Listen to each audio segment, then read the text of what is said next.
host of the Gridiron.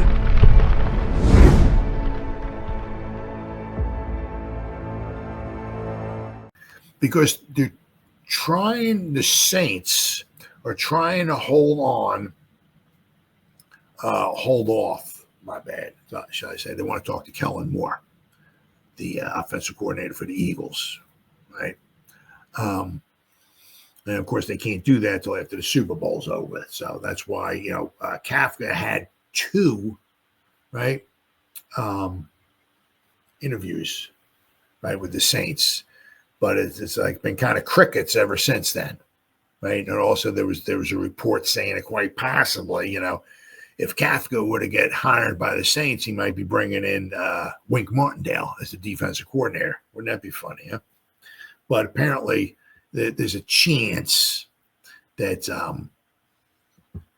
he's going to be a bridesmaid once again, the offensive coordinator. So he is under contract for. I know he's under contract for this season coming up. Now, is this the last season he is with the Giants? That I'm not sure, but he is under contract for the Giants for this season. Now, it's going to be interesting to see is one of the things that Mr. Mara was talking about as far as with Daboll, maybe not calling the plays. Right? Does he give that back to Kafka? Right? We'll have to wait and see. All right. So, reports are that the Eagles offensive coordinator, Kellen Moore, is a top candidate for the New Orleans Saints head coaching vacancy.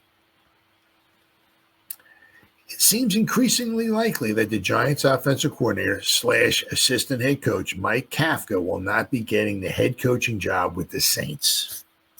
NFL insider Tom Pelissero reported on Friday that the Saints plan to meet with the Eagles offensive coordinator, Kellen Moore, for a second time after the February 9th Super Bowl, which Pelissero says is a strong sign he's the top candidate. Pelissero also reported that other candidates have been informed that the Saints are intending to continue discussions with Moore, though they have not made a final decision. Kafka interviewed twice for the Saints, including an in-person interview that he told media at the Senior Bowl lasted 9 hours. Whew, holy cow. Kafka has drawn significant head coaching interest during each of his last 3 off seasons.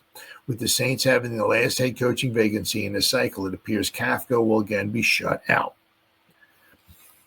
He has been telling how the rest of the NFL views the 37-year-old Kafka that he has continued to receive interviews for head coaching jobs despite the Giants having gone 9-25 the last 2 seasons.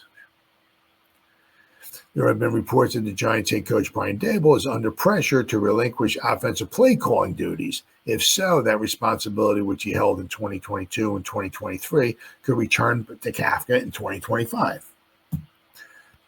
A return to that role and a season showing significant improvement from a Giants offense that was 31st in the NFL in points scored in 2024 might help Kafka finally land a head coaching job of his own. So, I mean, it just goes to show you, you start looking, it's like,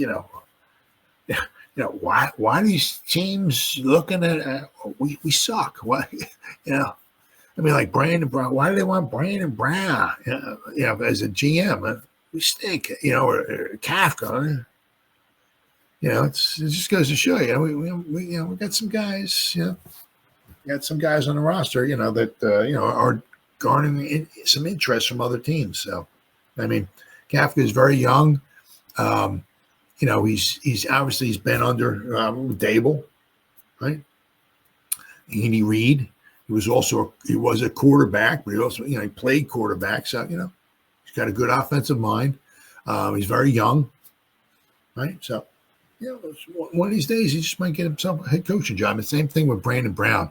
I mean, the guy is very very articulate. He does a really fantastic job. He's obviously came from the Eagles, right?